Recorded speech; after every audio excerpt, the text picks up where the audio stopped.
Здравствуйте, друзья! В эфире Геоэнергетика Инфо. С вами Радайкин Максим и мой сегодняшний собеседник Александр Фролов. Здравствуйте! Здравствуйте, здравствуйте. В Германии отменили госпрограмму по отказу от атомной энергетики, в то время как последние три реактора страны были остановлены весной 2023 года. Александр, это ренессанс или у них зажигание такое вот опаздывающее? Энергетическая политика Германии, понятно, движется в общем русле европейской энергетической политики, которая подразумевает реализацию сразу нескольких мер. Мера первая – отказ от угля в электрогенерации. Мера вторая – рост доли возобновляемых источников энергии. Мера третья – более отдаленное замещение газа водородом, ну или другим климатически устойчивым газом. То есть вместо метана будет что-то другое, например, биометан или водород, или что-то еще, о чем мы пока не знаем. Но к 50-му году, по идее, Европейский Союз должен полностью отказаться в производстве электрической энергии от ископаемого топлива. Собственно говоря, году в 2019 была принята зеленая сделка, которая являлась логичным продолжением, логическим даже продолжением тех мер, которые были приняты в области энергетики еще в 2009 году, а обсуждались эти меры еще года с 2007. То есть это история, которая не моментальная.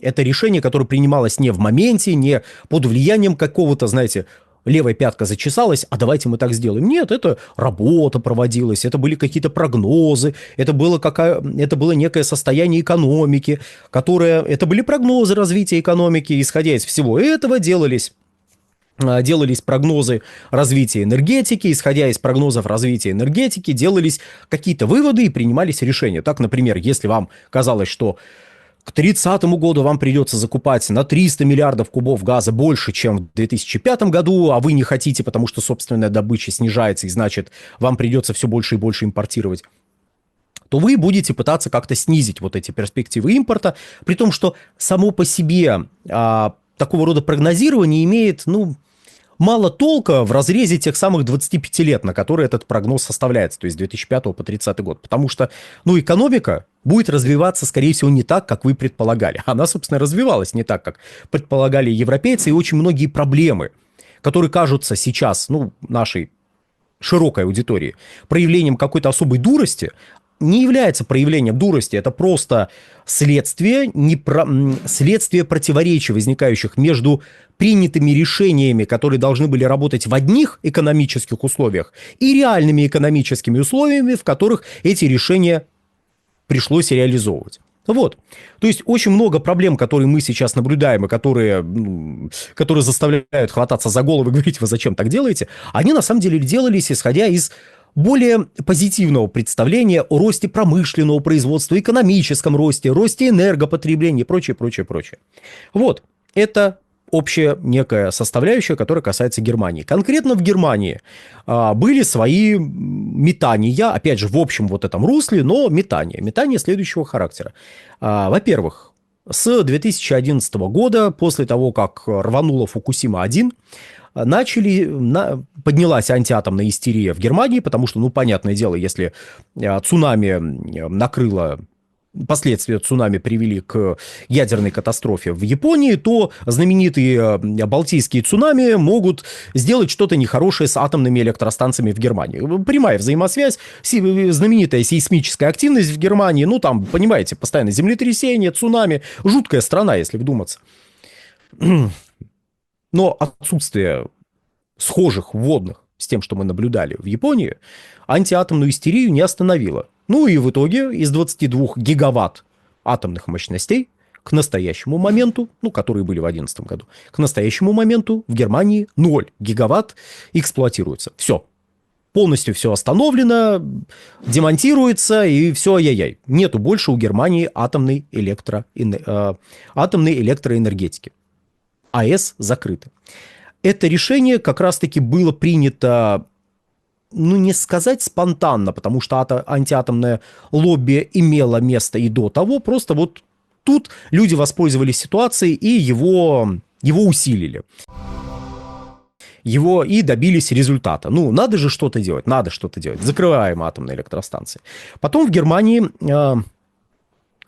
были свои проблемы, связанные с угольной генерацией. Собственно, Германия – это крупнейший производитель электрической энергии из угля в Европейском Союзе. На втором месте Польша находится. И вот Германия, находясь на первом месте и являясь в том числе страной, добывающей уголь, сталкивается вот в рамках европейских решений о том, что отказываемся от угля, ребята, все, угольные электростанции надо закрыть, сталкивается с некоторым противоречием, потому что климат климатом, защита окружающей среды, защитой окружающей среды, но это наши рабочие, это наши компании, это наши электростанции с нашим оборудованием, ай-яй-яй, надо с этим что-то делать, ну хотя бы решать социальный вопрос. Социальный вопрос довольно банальный. У вас люди добывают уголь, у вас люди работают на угольных электростанциях. И те, и другие окажутся без работы, когда вы откажетесь от угольной генерации. Значит, начались долгие переговоры с профсоюзами, с компаниями, с работниками. И в итоге еще при Меркель было решено, что к 1938 году произойдет полный отказ от угольной генерации, но к тому моменту будут проведены определенные социальные программы, которые позволят людям, работающим, занятым в угольной отрасли, адаптироваться к новым условиям, поменять профессию, поменять место работы, и как-то снимет вот эту возникающую невольно социальную напряженность. И серия, а зачем мы это делаем? Мы климат спасаем. А почему китайцы так не делают? Они плохие коммунисты. Тогда понятно, давайте закрывать угольные электростанции. Вот какая-то такая логика за всем этим. Я, понятное дело, сейчас несколько иронизирую, но, тем не менее, если вот прям вот утрировать не до состояния ошибки, а вот, знаете, до того, чтобы, немножечко забавно было, то именно так это и выглядит. Зачем мы закрываем угольные электростанции? Потому что. И здесь мы приходим к следующему моменту, который касается газовой генерации. Газовые электростанции. В Германии было построено довольно много газовых мощностей во второй половине в нулевые годы. К моменту, когда, как предполагалось, газовая генерация начнет естественным образом замещать угольную генерацию, то есть у вот этого угольного решения тоже есть некий бэкграунд, есть некие представления о прекрасном, которые пытались реализовать и реализуют до сих пор в Европейском Союзе. Часть этих электростанций стали разоряться через пару-тройку лет после того, как были введены в эксплуатацию. Связано это было с тем, что отсутствовал тот рост спроса на электрическую энергию, который ожидался, и отсутствовала экономическая обоснованность дальнейшей эксплуатации этих электростанций. Что это означает? Это означает, что вдруг резко стали строить солнечные и ветровые электростанции, а в условиях отсутствия роста спроса на электрическую энергию это приводило к тому, что сегмент рынка, на который могли рассчитывать газовые электростанции, сужался, потому что у возобновляемых источников энергии был приоритетный доступ к сетям. Солнышко начало светить, солнечная электростанция дала электрическую энергию, все остальные взяли, подвинулись. Потому что, извините, вот их электричество мы берем, а ваше, сделайте с этим что-нибудь, сократите производство. И в основном приходилось страдать как раз новым, наиболее эффективным, наиболее качественным газовым электростанциям. А сейчас речь идет о следующем. При Шольце решено было сначала удвоить газовые мощности, а это 32 гигаватта на данный момент. То есть, будет 60 с лишним гигаватт, с ума сойти. Потом, не удваиваем, но где-то 23 гигаватта новых, их попробуем поставить. Но не удалось согласовать такой объем, удалось согласовать что-то около 10 гигаватт, и теперь до сих пор, то есть при Шольце начали, до сих пор продолжают, стали сидеть и ждать у моря погоды, то есть ждать инвестора, который придет и, помня о проблемах, с которыми эти инвесторы уже столкнулись, строя газовые электростанции в конце нулевых годов, начнет вдруг строить новые газовые электростанции. Но не просто газовые электростанции, а такие, чтобы их можно было быстро, эффективно перевести на климатически устойчивые виды газа. В первую очередь на водород. Тут есть еще какой момент. У любого управленца в такой ситуации возникает, если он следует этой бумажке, которая уже не актуальна, возникает тяга к самообману. А самообман ведет к просто обману. Именно тяга, то есть это не обязательно так происходит, но тяга присутствует. В каком смысле? Человек начинает себя убеждать, что я не просто так принимаю эти решения. Я принимаю эти решения вот в рамках этой стратегии, потому что хоть вот это не сработало, но вот это ведь сработало. И то, что кто-то говорит, что вот сработавшее это, ну, какие-то вторичные, третичные, неважные факторы, не определяющие, а определяющие не сработали, так эти люди не правы. Они вообще, ну, как бы, ну, просто скоты какие-то. Вот фу на них. Вот это говорит нам о том, что мы действовали правильно. Кроме того, если мы сейчас скажем о том, что да, нам нужно больше газа, угольные электростанции оставляем, атомные электростанции начинаем строить как не в себя, к ветровым электростанциям начинаем присматриваться, потому что, ну, елки-палки, компании, которые производят оборудование, финансово неблагополучны, надо с этим что-то делать. Куда девать все эти десятки тысяч тонн лопастей, не фигура речи вообще, которые уже отработаны, вообще не ясно. И в ближайшее время вряд ли выяснится. Ну, разве что забор вдоль границы с Россией поставить. Но это, говорят, не очень работает. Вот. Что с этим делать, непонятно. Давайте мы вот это отметем и новую стратегию выстроим. Нет, зачем? Если мы сейчас реализуем вот все, что мы напринимали, то будет хорошо. Нам говорят, будет плохо. Нет, не будет плохо, потому что нам...